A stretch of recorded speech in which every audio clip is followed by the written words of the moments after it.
again as Dirty Harry Callahan in The Deadpool. Bounty hunter Robert De Niro tries to save embezzler Charles Grodin from the mob in Midnight Run. And Bruce Willis battles terrorists in a Los Angeles high-rise in Die Hard. It's all coming up next on Siskel and Ebert.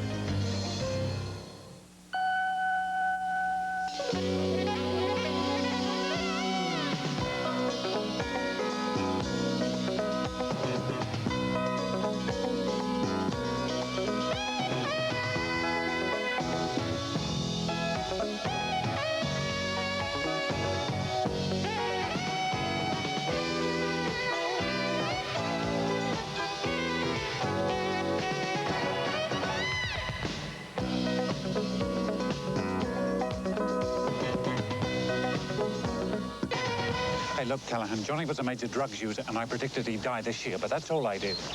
Don't you get it? The whole idea is to pick celebrities who aren't going to make it because they're old, or because they're sick, or because they're in a high-risk profession, like police work.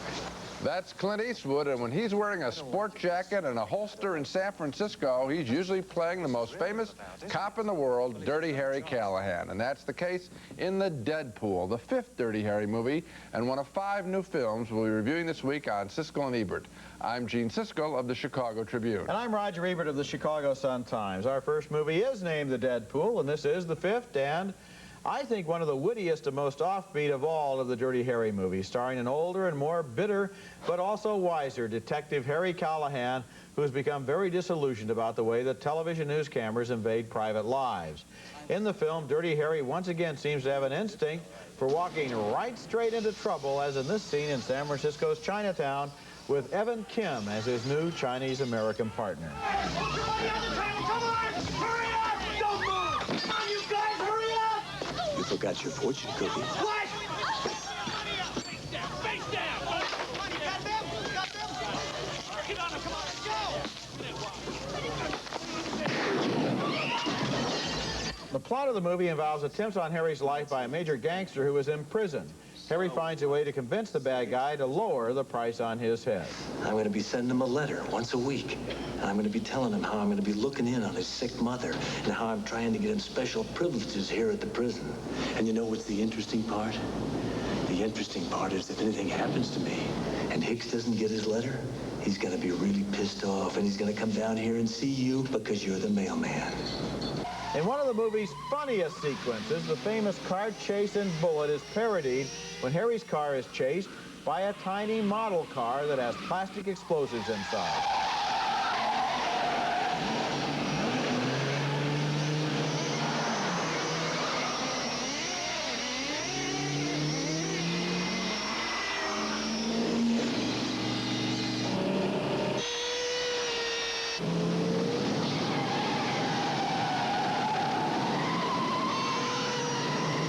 Harry's romantic interest in the film is a local TV anchorwoman played by Patricia Clarkson. She seduces him because she wants to do a profile on his life. I don't like people going around saying they're going to kill me. And more than that, I don't like journalists who are trying to raise their ratings on the fact that they might succeed. I was going to ask you. That's the end of the story. The title of The Deadpool comes from a betting pool about which names in a list of celebrities are going to be the first to die. And, of course, in San Francisco, Harry Callahan's name is right there on the list.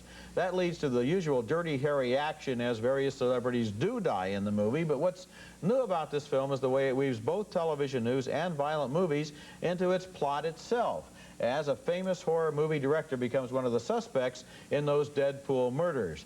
This is a wittier and more thoughtful movie than the reputation of the Dirty Harry series might lead you to suspect, and I liked it in more different ways than I expected. I agree with you absolutely. It's very easy to say that this is the best Dirty Harry film since the original film, which is a classic of all time.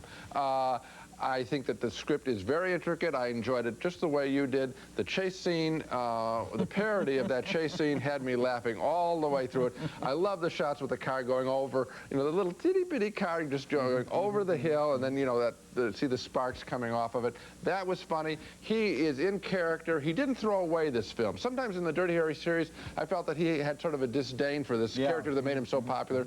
I think he's enjoying playing Dirty Harry. Maybe this is the last time. Maybe this is the swan song. If it is, it's fine because he really gives this character his due. You know, there's one thing that trivia fans might want to remember about this film. In every single Dirty Harry movie, there was at least one line that becomes his trademark. Yeah, Like, I know. go ahead, make my day. Right, right. And the thing this time is he comes up with a line you can't say on television. I know. Maybe he's trying to make you have to go to see the movie to figure out what his trademark is. I don't know. But it's a fun movie. It's a lot of fun, and of course, after his first killing in the film, there is the twitch. That twitch. I love that twitch. You know, as I was watching this film, I realized I've gotten to know this character so well that, for example, when they call him in, you know, and he's called on the carpet, that's like, it's a part of a ritual of American movies. Okay, Harry, you've damaged 6 squad cars. You're back to the desk again. And we think, oh, yeah, that's true. No, he ranks with the all-time great characters. Our next film is called Phantasm 2. This ranks with one of the worst movies of all time. It's the sequel to the disgusting but popular 1979 horror film about a young girl having visions of an evil tall man whose weapons include a flying silver ball with razors and a power drill, perfect for skewing someone's head. Well, we'll just show you the beginning of this scene where the ball slices a clergyman's ear off. The rest is too disgusting. What's that sound? You stay here.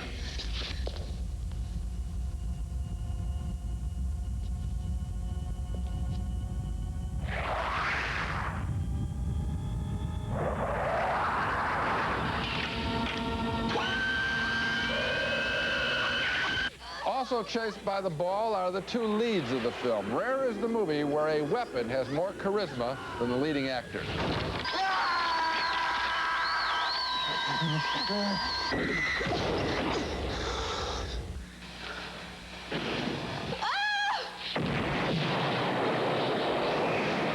Let's get this straight real quick. You take that silver ball out of the Phantasm movies, you don't have a movie.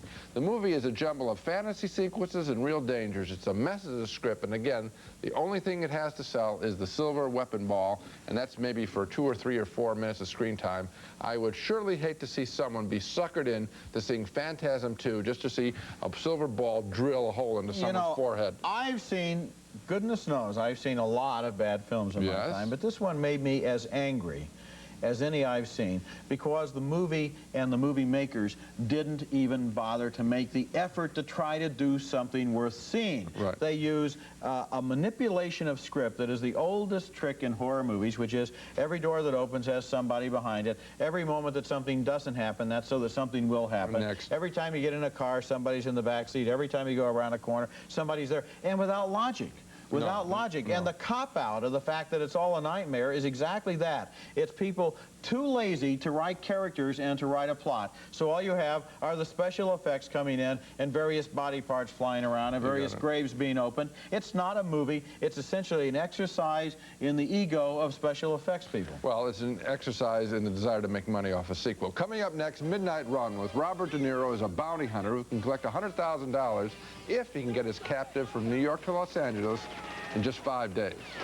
You guys are the dumbest bounty hunters I've ever seen! A Midnight Run, and this one is a real surprise, a cross-country chase picture that's filled not only with action, but also with a lot of humor, and also with some surprisingly tender insights into human nature.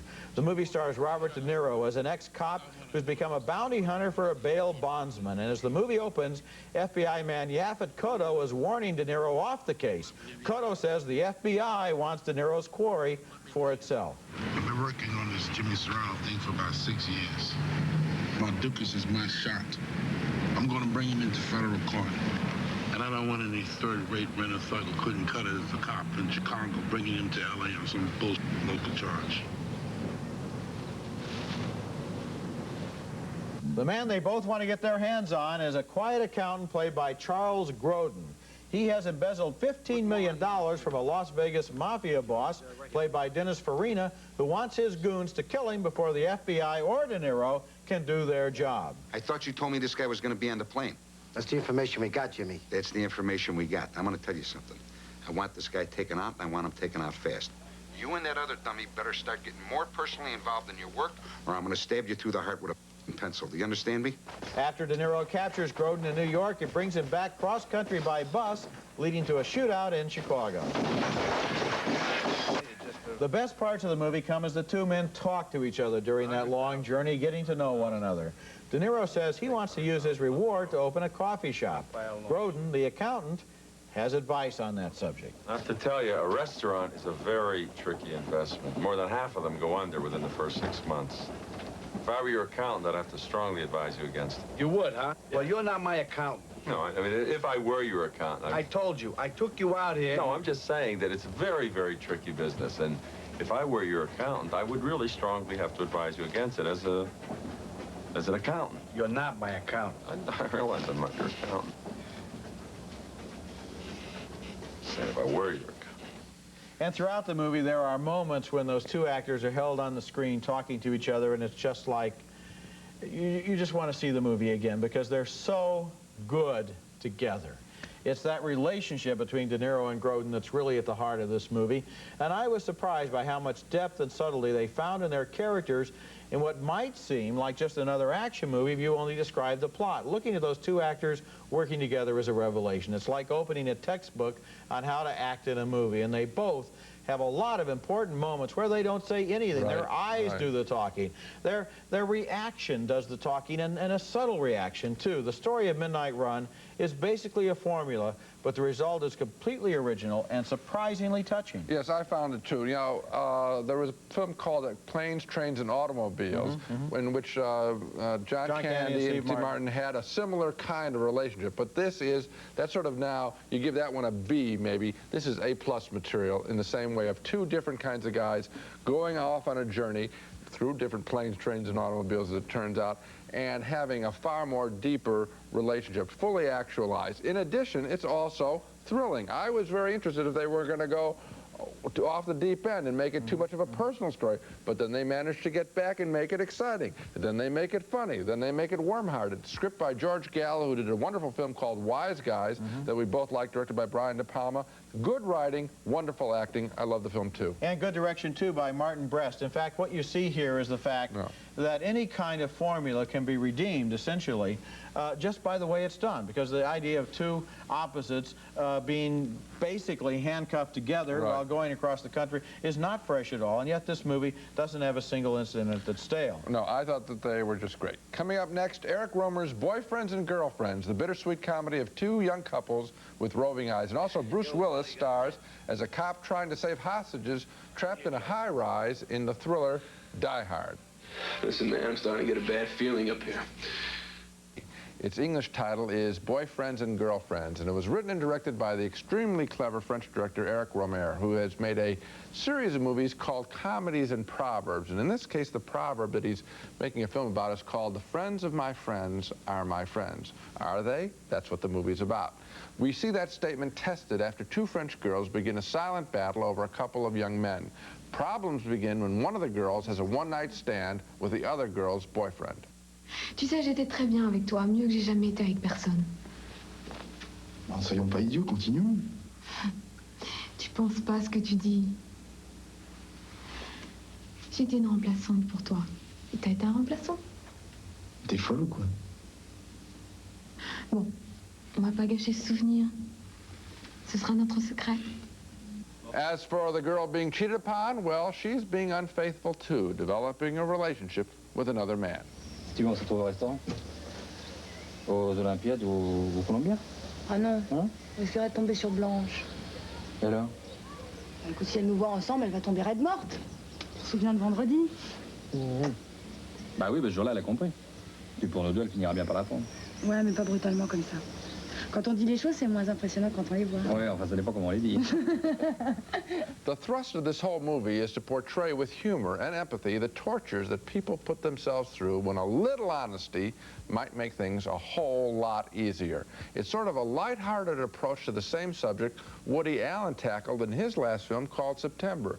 The difference here is that Eric Rohmer is using young people, and he is able to make their problems seem as important and as universal as those of adults. In fact, The intellectual point really being made is that we see how early deceptions become a way of life for people. It's a good film. Not one of Romer's best, because he's a great director, but a good one nonetheless. Well, I don't think the people are all that young. They're all in their mid to late 20s, and one of them, for example, the youngest looking girl is actually a civic official. So these are adults, Gene. They're just young adults. And when you say, and this is why Romero is interesting, because he makes you debate these questions, you say a little honesty would have helped. Yes. But I don't think so, because I don't think that in relationships, just to say exactly how you feel, especially at the beginning, is something that people can do, because they have to know how the other person feels, because before they know they can risk being honest. Well, that's the problem, and this is what the whole movie is about. The girl likes one guy. Then she finds out he doesn't like her. Then she finds out the other guy likes her, so then she likes him. And so often in relationships, that's it. Who do you like? You like the people who like you. Well, you're talking about the tension that he creates with people. Now, they are younger people. That's what my point is in making it. And typically, this is done with older people. And we see this, you know, we've seen comedies and American comedies about young people having bad relationships. This is handled with so much more intelligence and simplicity than the most American films. That's what I enjoy. Romy always has so much insight into human nature. I can remember when I was in high school. That's a long time ago. Yes. When I was 14 years old.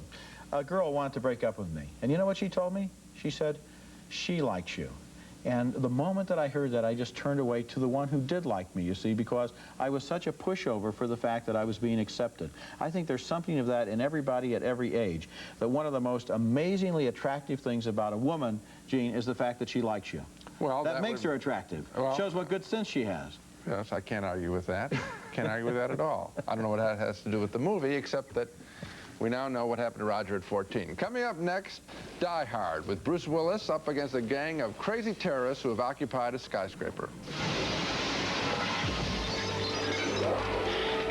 And it stars Bruce Willis as an off-duty policeman who attends an office party in a Los Angeles skyscraper and is overlooked when terrorists occupy the building and round up all of the other people.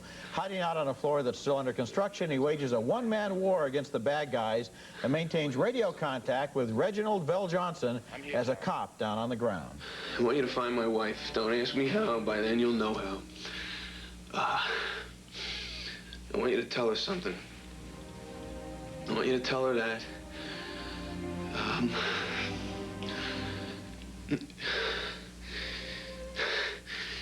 tell her it took me a while to figure out what a jerk I've been. The movie is filled with wall-to-wall action, a lot of it based on the inability of the LA cops to believe that Willis himself is really a cop and not a tricky terrorist. Go to the roof. The car's up there! Below the roof! I promise I will never Even think about going up in a tall building again. Please don't let me die.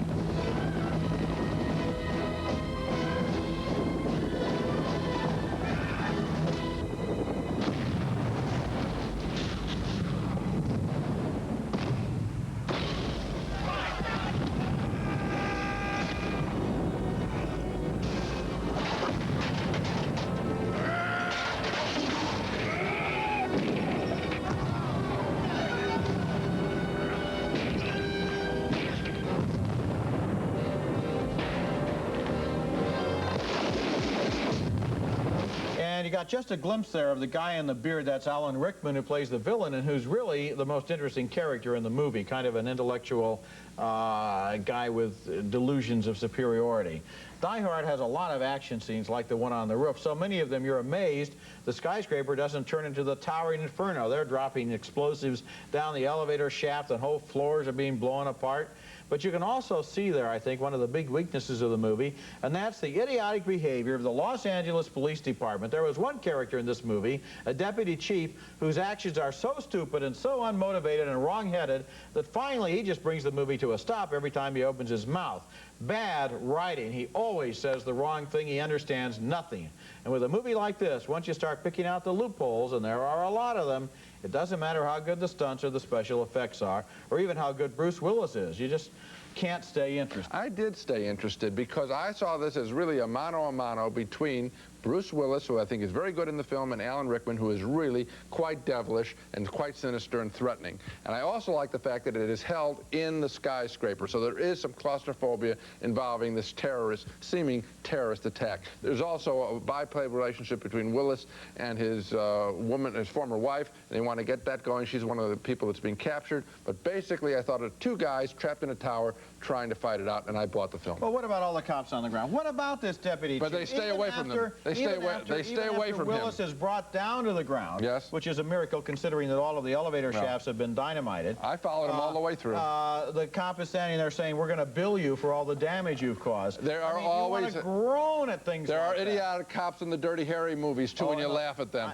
Come on, because Harry's smarter. This is not an idiotic. This is not an idiotic cop. This is idiotic writing to make a cop like this. When it would have been better if he just pushed the action forward instead of constantly being wrong-headed. One supporting character, two very interesting lead characters. I like the movie. Now let's recap our reactions to the movies on this show. 2 thumbs up for the Deadpool, the best Dirty Harry movie since the first one. 2 thumbs down, way down, for the idiotic thriller Phantasm 2. 2 thumbs up for Midnight Run, a tricky, warm-hearted, and funny thriller starring Robert De Niro and Charles Grodin. 2 thumbs up for L'Ami de Mon Ami, also being called Boyfriends and Girlfriends, about the tortures of young love. And a split vote on the thriller Die Hard.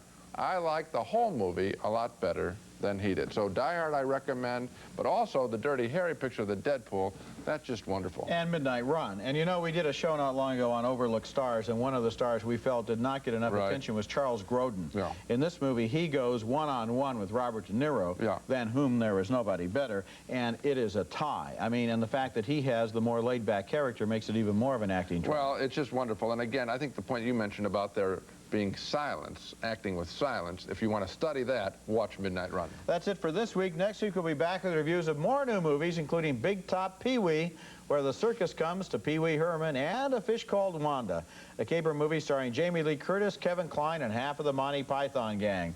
That's next week, and until then, the balcony is closed.